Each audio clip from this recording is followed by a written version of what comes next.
Hey friends, welcome or welcome back to my channel. I really hope you're doing good. Today I want to talk you through all of the romance books that I think you guys need to be reading in the month of February, the month of love. But before we get into it, I want to say a huge thank you to today's sponsor, which is Ana Luisa Jewelry.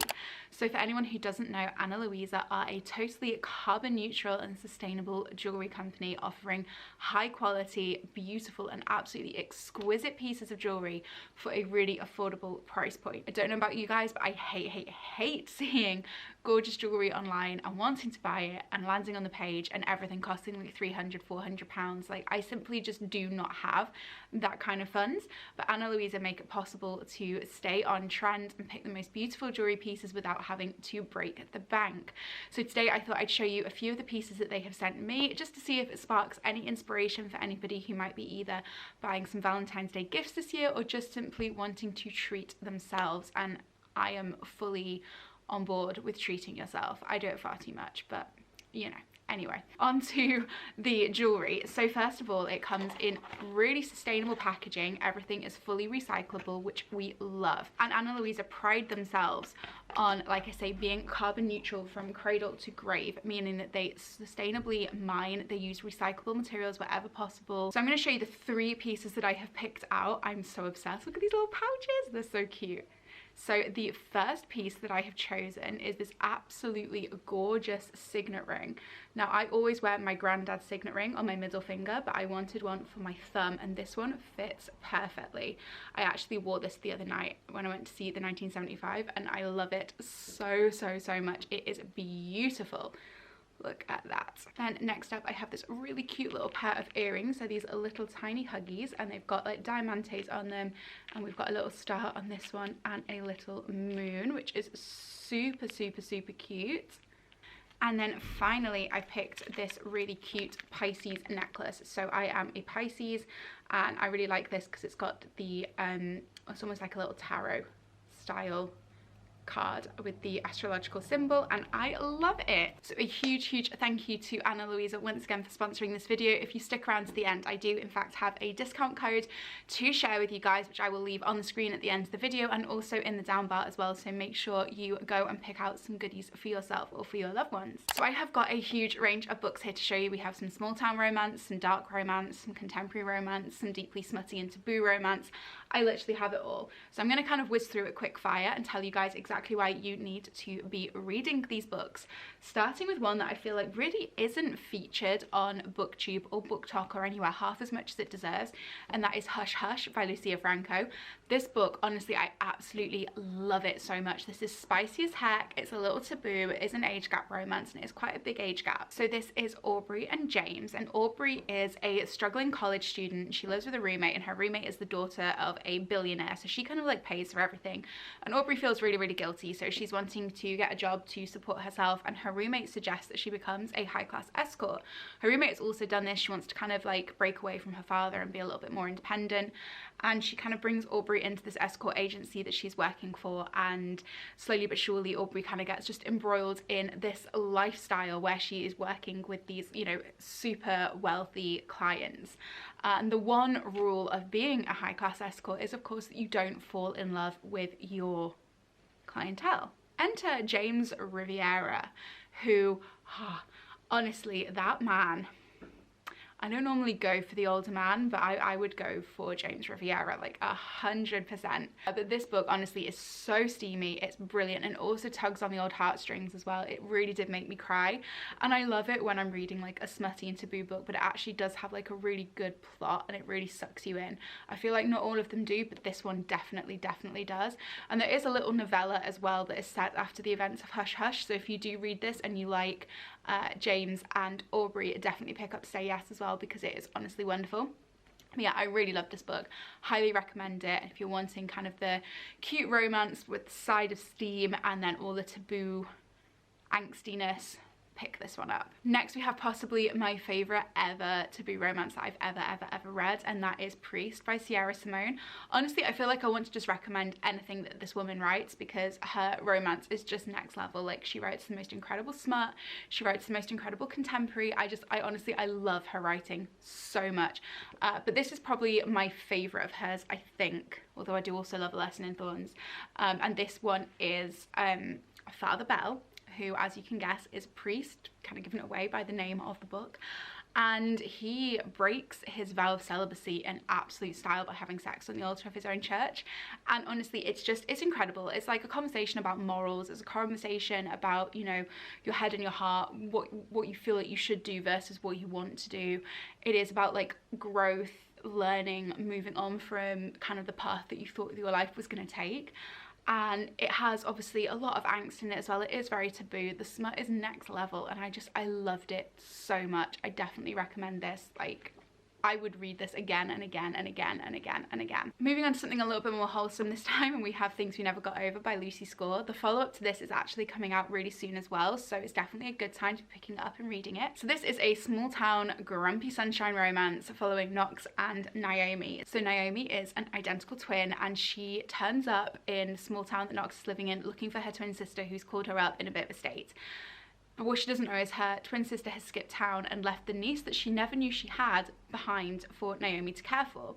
Now, nobody else knew that Naomi's sister was a twin, so when Naomi shows up, they immediately assume it's her sister, and her sister hasn't got the best reputation in town, so it causes a lot of hijinks, a lot of confusion, a lot of issues that need to be solved. And this is wonderful. It's so wholesome in so many ways. It definitely has its spice, of course, and its drama, but I really loved it. And it is quite a chunky book, but it definitely goes by really quickly.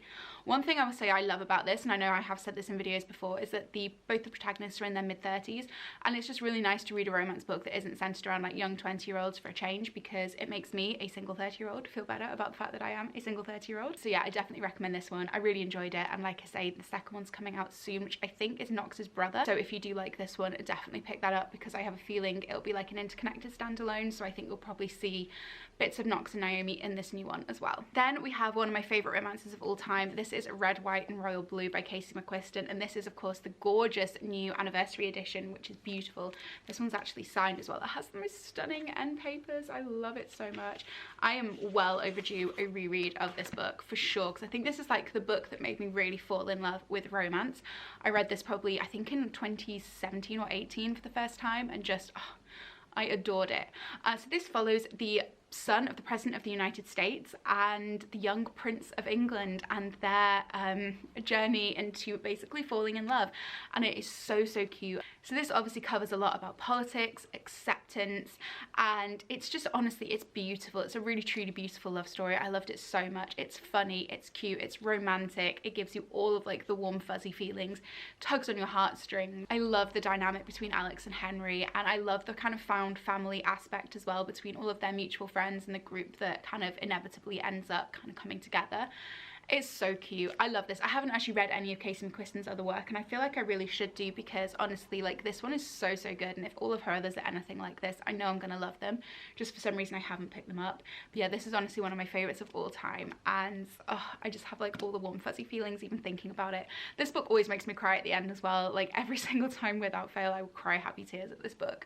So yeah, definitely pick this one up. From cute and wholesome, we go to possibly the complete opposite, and that is Corrupt by Penelope Douglas.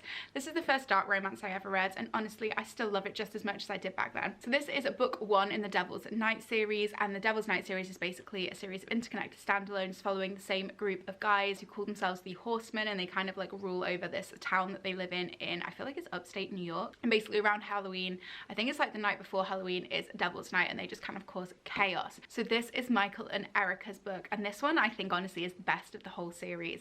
So basically, Erica is dating Michael's younger brother, and she moves away for college and ends up in the same town that Michael is in. And she's always had a crush on Michael, so I think she kind of like, you know, thinks it's her time and wants to get closer to him. But little does she know that he blames her for something that happened 3 years ago that put his 3 friends in prison, and he is out for revenge. This is super dark, it's super spicy. There is a lot that goes on in this book that had me like screaming, crying. It was wild. I loved it so much. Obviously it's super spicy as well, so bear that in mind too.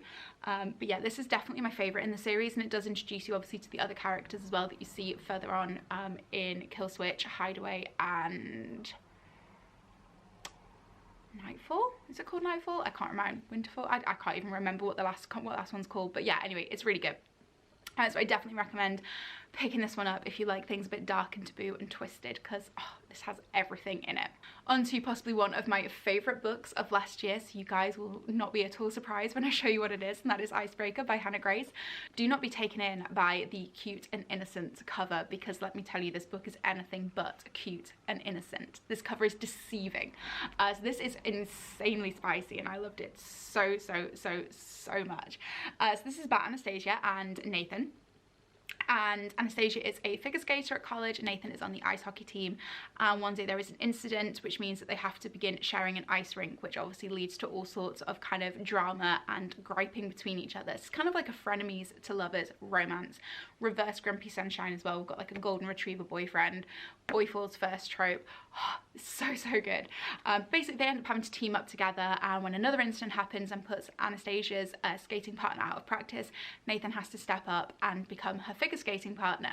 And oh my god, you guys, I loved everything about this. I love the found family dynamic in this one. Like, it's really strong, and it was everything. Like, this group that they get, just oh my god, the spice is next level.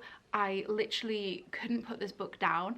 I think about it on pretty much a daily basis. I desperately want to reread it, but I'm trying to stop myself right now because my TBR pile is out of control. But if out of every single book in this pile, I think this is the one that I would recommend you picking up the most, because it is just perfect. It's perfection. In fact, I will link the reading vlog from when I read this for the first time, so you guys can see my kind of real-time reactions, because honestly I love it. Also, I want to say as well, there is a lot of representation in this. There's a lot of inclusivity, which I really enjoyed. I think it's altogether an incredibly positive book, and I loved it, so you should definitely pick this one up and give it a go. Next we have a Christina Lauren. This one is Beautiful Bastard. This is the first Christina Lauren book I ever read, and I loved it. So this is another kind of Grumpy Sunshine. This is a workplace romance. This is a boss and his worker, obviously, and honestly it's just crazy spicy. Like, I loved it. I think this is the first spicy book I ever actually read, and I remember just literally being like speechless.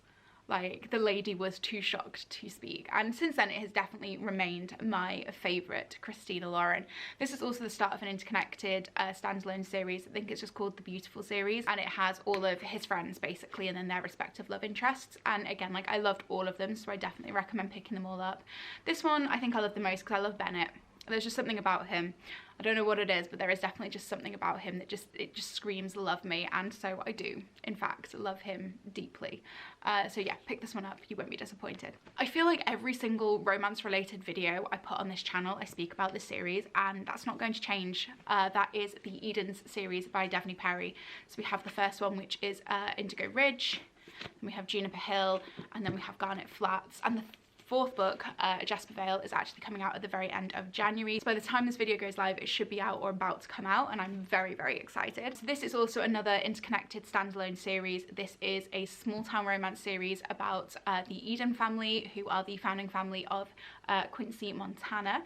And each book obviously follows one of the Eden siblings. So in this one we have Griffin and Winslow. This one we have Knox and Memphis, and in this one we have Talia and Foster. I think this one was my favourite, actually. I don't know why. There was just something about this one that just, I don't know, it really stood out to me. In terms of the romance though, I think this one's possibly the best. And then in terms of having something a little bit different to it, Indigo Ridge. This one has a bit of like a murder mystery plot going on, so it sets itself apart from any other small town romances I've read for that reason. But yeah, this one's like enemies to lovers. This one is like a Grumpy Sunshine, and this one is a second chance romance. Another book now that really will not come as a surprise if you've been watching my channel over the last few months, and that is Magnolia Parks by Jessa Hastings. This series has me in a chokehold, and I love it so much. So this is basically like Gossip Girl if it was set in London. It is just full of like toxic romance, rich people problems, and I loved every single freaking second of it. So this one obviously follows Magnolia Parks, and then the love interest is Mr. BJ Ballantyne, Mr. Baxter James, who we love to hate him, we hate to love him. That's the vibe he gives. And this is just kind of the start of their, well, it's not the start of their really toxic romance, but it's the start of us knowing about their really toxic romance, which has kind of spanned, at this point, I feel like around a decade. And we get introduced to all of the side characters as well, who also make appearances in the Daisy Hates books, which are the other books. It's kind of like an interlinked, interconnected, kind of standalone, but also kind of not series.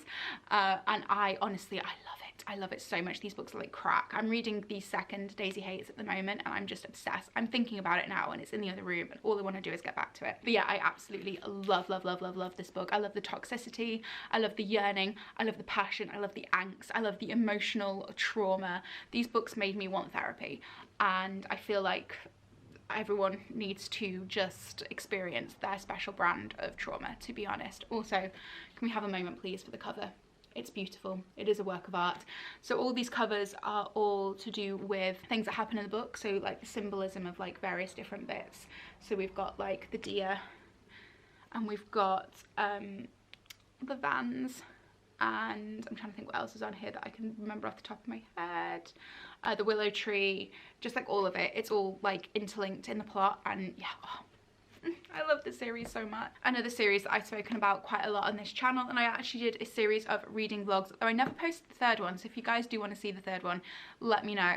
I don't even know if I still have it anymore. I wasn't a big fan of the third book, which is why I kind of didn't want to post the video. But anyway, this is the Ravenhood trilogy by Kate Stewart. So we have Flock, we have Exodus, and then we have The Finish Line. So this was originally published as a duet, so just Flock and Exodus, and I feel like you could absolutely get away with just reading these two. I don't think that this is particularly necessary.